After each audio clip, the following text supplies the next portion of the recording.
Hello dear students, आज मैं बात करने वाला हूं कोएर्जन के बारे में। तो पहले मैं इंट्रो दे देता हूं। मैं एडवोकेट अनूप उपाध्याय आज इंडियन कॉन्ट्रैक्ट एक्ट के सेक्शन 15 के बारे में डिस्कस करेंगे। क्या कहता है सेक्शन 15? तो सेक्शन 15 को स्टार्ट करने से पहले मैं ये बता दूं ये 15 का यूज कहां है। ये है 14 में।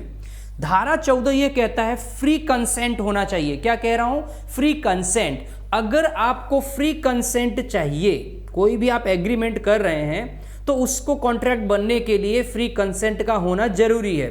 और अगर आप फ्री कंसेंट चाहते हैं तो उसकी पहली शर्त है कि वहां पे क्या नहीं होना चाहिए, वहां पे सेक्शन 15 में जो डिफाइंड है कोएर्जन, जिसको कहते हैं प्रपीड़न। तो आगे चलते हैं, उसी के बारे में प्रपीड़न की बात करते हैं। यह प्रपीड़न बिल्कुल नहीं होना चाहिए। तो प्रपीड़न के रेस्पेक्ट में बताऊंगा ये होता क्या है, मींस कोएर्जन होता क्या है, इसको समझना थोड़ा ज़्यादा इंपॉर्टेंट है। तो आज हम समझते हैं सेक्शन 15 है क्या, जो कि फ्री कंसेंट के लिए नहीं होना चाहिए। अगर आपको फ्री कंसेंट करना है तो ये 15 का कोएर्जन नहीं होना चाहिए। तो बात करते हैं कोएर्जन की डेफिनेशन की। क्या कह रहा हूँ? कोएर्जन की डेफिनेशन की। डेफिनेशन को थोड़ा मैंने डायग्रामेटिक फॉर्म में लिया है, ध्यान से समझिए। पहला क्या है? कमिटिंग और threatening to commit any act forbidden by IPC. हमारी जो भारतीय दंड संहिता है, इंडियन पीनल कोड, उसके अंतर्गत अगर कोई भी ऑफेंस डिफाइंड है, बताया गया है, तो वह काम आप किसी भी एक्ट को ऐसा कोई कार्य नहीं करेंगे जो आईपीसी क्या करता है? मना करता है। क्या करता है? फॉरबिडन बाय आईपीसी, मतलब आईपीसी ने उसको क्या कर रखा है? मना कर रखा है। इसके अलावा या और का मतलब क्या होता है? या अथवा।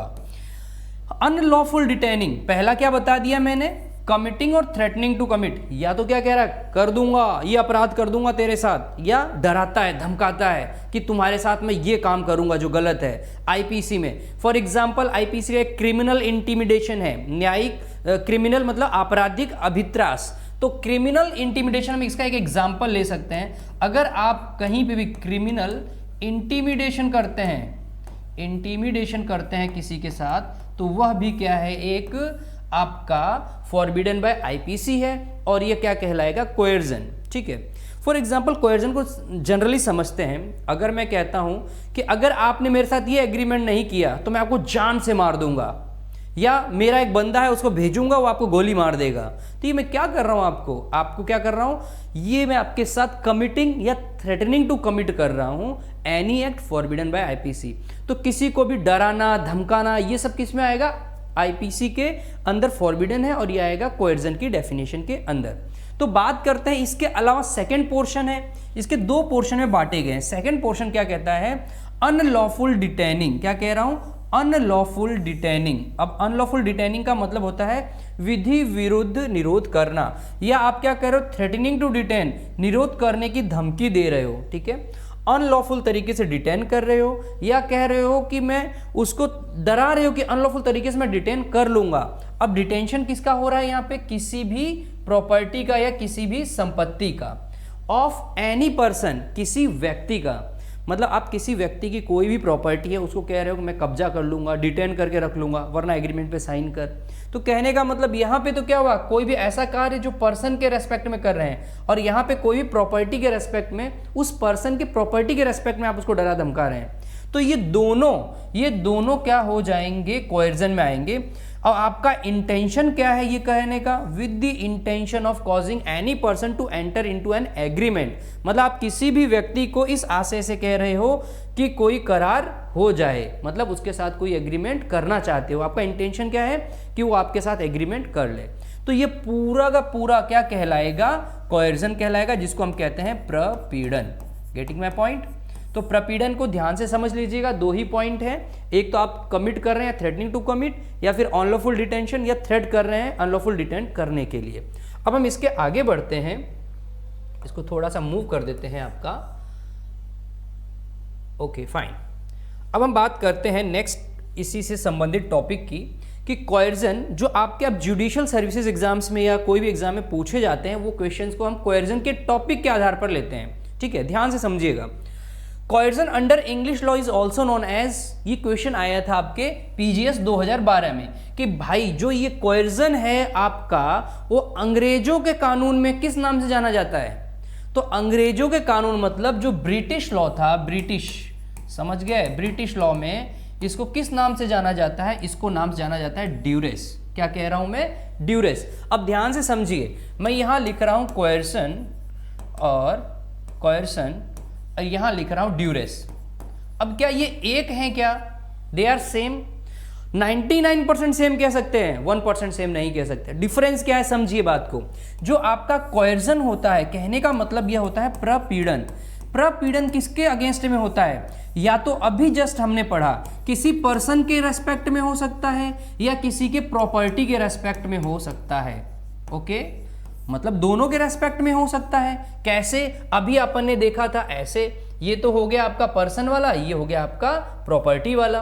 फिर बात करते हैं हम ड्यूरेस की। अब ड्यूरेस का क्या मामला है? ड्यूरेस कोएर्जन लगभग सेम है but there is a difference, तो हम वो समझ रहे हैं। ड्यूरेस जो आपका होता है वो सिर्फ और सिर्फ पर्सन के अगेंस्ट में हो सकता है। किसी पर्सन को आप क्या कर रहे हो? कमिट कर रहे हो, या क्या कर रहे हैं आप? थ्रेट कर रहे हैं। क्या कह रहा हूं? या आप थ्रेट कर रहे हैं कि मैं तेरे साथ गड़बड़ कर दूंगा। किस रेस्पेक्ट में? कोई भी वायलेंस, कोई भी ऐसा एक्ट जो कि क्या कहता है? वायलेंस क्रिएट करता है। ठीक है, तो ड्यूरेस और कोएर्जन में एक ही डिफरेंस है, ये पर्सन और प्रॉपर्टी दोनों के रेस्पेक्ट में हो सकता है, ड्यूरेस ओनली पर्सन के रेस्पेक्ट में हो सकता है। फिर आगे हम बात करेंगे एग्जाम्पल की, जो एग्जाम में आया था बीजीएस में, बिहार जुडिशियल सर्विस में। The consent obtained by threatening to commit suicide. Okay, एक व्यक्ति है, वो कहता है अगर ये आपने मेरा कहना नहीं माना तो मैं आत्महत्या कर लूंगा या कर लूंगी। बहुत बार ऐसा यूज होता है। ठीक है, अगर मेरा ये कहना नहीं माना ना, कल मैं फांसी चढ़ जाऊंगी। अगर ऐसा कोई कहता है तो वो आपके साथ क्या कर रहा है? आपको थ्रेट कर रहा है, आपके साथ कोएर्जन कर रहा है। बिल्कुल। The consent obtained by threatening to commit suicide amounts to consent by coercion. क्या कहलाएगा? आपने जो उससे, अब मान ले आपने सुसाइड का बोल के अनुमति ले ली किसी से एक्सेप्टेंस करवाई है आपने, लेकिन आपने क्या बोला? मैं सुसाइड कर लूंगा, तू एक्सेप्ट नहीं करेगा। हाँ बोल, एग्रीमेंट कर मेरे साथ। तो ये क्या कहलाएगा? आपका 100% कोएर्जन कहलाएगा। But there is a question, threat to strike. Strike का मतलब क्या हो गया? अगर आप हड़ताल करने की धमकी दे रहे हैं तो क्या होगा? तो अगर आप हड़ताल करने की धमकी दे रहे हैं तो हड़ताल करना क्या कहलाता है? अब भाई हड़ताल कोएर्जन है या नहीं है, ये क्वेश्चन एग्जाम में आया था HPJS 2015 में, कि अगर आप कहीं पे नौकरी कर रहे हैं, मान लीजिए एक एम्प्लॉई हैं आप, तो आप वहाँ हड़ताल स्ट्राइक कर रहे हैं, तो क्या आप नहीं कर सकते हड़ताल? बिल्कुल हड़ताल आप कर सकते हैं, क्यों नहीं करेंगे? अगर आपको कोई डिमांड है, आपके राइट्स का वायलेशन हो रहा है, तो उसके रेस्पेक्ट में आप बिल्कुल स्ट्राइक कर सकते हैं 100%। अब स्ट्राइक से आपको मैं पहले बोलता हूं कनेक्टिविटी बैठानी बहुत जरूरी है। अगर मैं बात करूं कॉन्स्टिट्यूशन की, क्या बात करूं? कॉन्स्टिट्यूशन की, तो वहां पे एक आर्टिकल 21 है। बिल्कुल, एक आर्टिकल क्या है? 21। वहां पे है राइट टू स्ट्राइक। एक क्वेश्चन है राइट टू स्ट्राइक का। क्या राइट टू स्ट्राइक एक एडवोकेट्स के लिए, किसकी बात कर रहा हूं? वकीलों के लिए, एडवोकेट्स के लिए राइट टू स्ट्राइक क्या एक फंडामेंटल राइट है? क्या ये एक फंडामेंटल राइट है? आप बताइए। तो यहां पे ये बोला गया था right to strike is not a fundamental right. Why? Because अगर एडवोकेट्स हड़ताल पे चले जाएंगे तो एक राइट होता है स्पीडी ट्रायल का, वो वायलेशन में हो जाएगा। तो किसी के अधिकारों को छीनना नहीं चाहिए। तो यहाँ पे एडवोकेट्स को right to strike fundamental right supreme court ने बोला नहीं है। ठीक है, तो इसको भी आप एक ध्यान रखिएगा। अब बात करते हैं यहाँ पे थ्रेट टू स्ट्राइक। अगर आप थ्रेट कर रहे हैं किसी को कि मैं क्या कर दूंगा हड़ताल, तो ये कोएर्जन है या नहीं है? तो बिल्कुल ये कोएर्जन नहीं है, क्योंकि आप क्या कर रहे हैं यहाँ पे? आप यहाँ पे अपनी डिमांड्स को, एम्प्लॉई हैं तो मनवाने के लिए या कोई अच्छी काम के लिए कर रहे हैं, तो it's not a coercion. Okay, point is clear. Exam में पूछा हुआ था कोएर्जन है या नहीं है। अब आगे की बात करते हैं। देखिए, एक और क्वेश्चन सॉल्व करते हैं आज का, कि when consent to an agreement is caused by coercion, मतलब क्या हुआ? जब कोई एग्रीमेंट के अंदर आप कंसेंट लेते हैं, बट वो कंसेंट आप कैसे ले रहे हैं? प्रपीड़न के द्वारा। कोएर्जन मतलब आप प्रपीड़न करके आप क्या कर रहे हैं, कंसेंट ले रहे हैं। तो इस सिचुएशन में यह जो कॉन्ट्रैक्ट है ये वॉइड है या वॉइडेबल है। ये JCJ 2019 का प्रश्न है कि वह कॉन्ट्रैक्ट कैसा होगा, वॉइड होगा या वॉइडेबल होगा।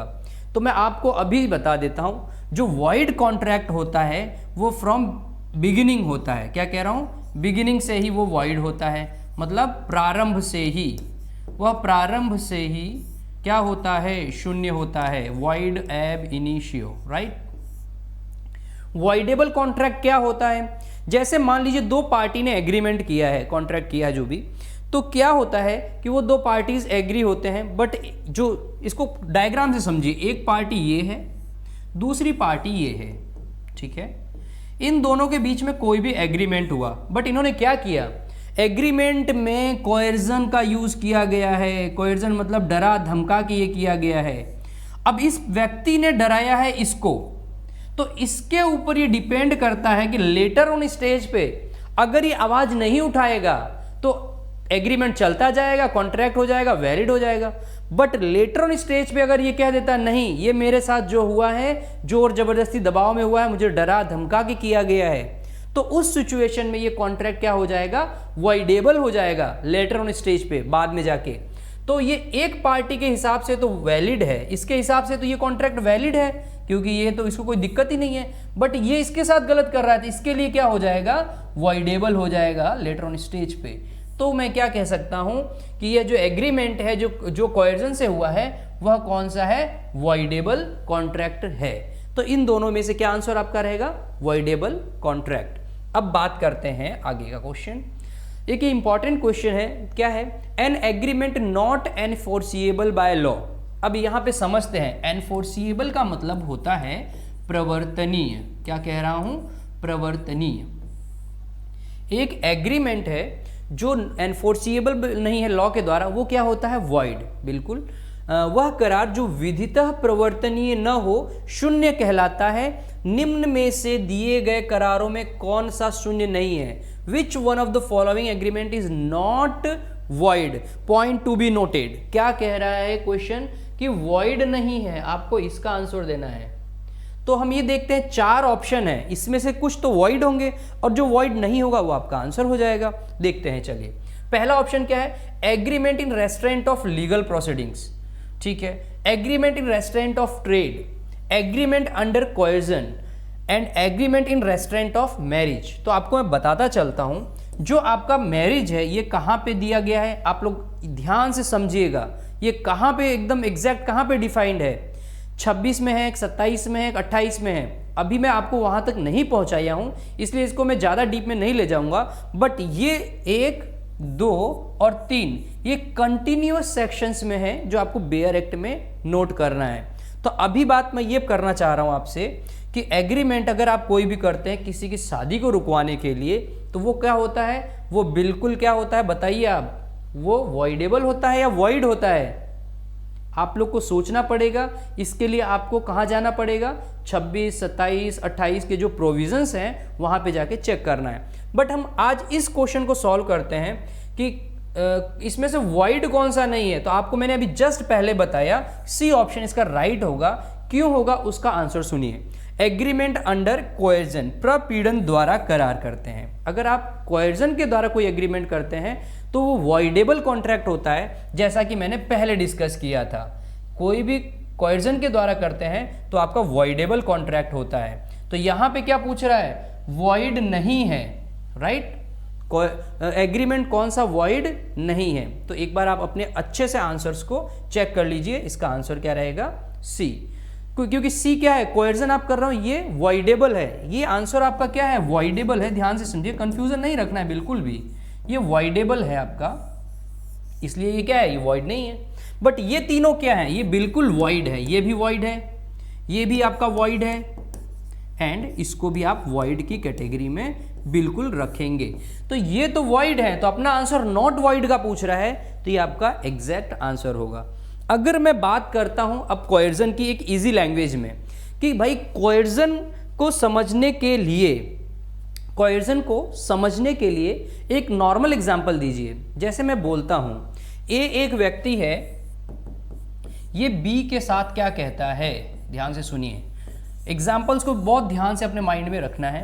ए बी को कहता है अगर आपने मेरे साथ ये एग्रीमेंट नहीं किया तो ये जो आपके क्या है टिथ हैं, ये आपके टिथ हैं, ये मैं क्या कर दूंगा, इनको तोड़ दूंगा, राइट, कि तुम्हारे सारे के सारे दांत तोड़ दूंगा। तो ये थ्रेट टू क्या कर रहा है, threat to dislocation of teeth, या ये क्या करता है, ये पंच मार के इसके दांत को तोड़ देता है, ठीक है, डिसलोकेशन ऑफ टिथ हो गया, मतलब इसकी टिथ ही डिसलोकेट हो गया है, तो ये क्या कहलाएगा, ये भी एक कोएर्जन कहलाएगा, ठीक है।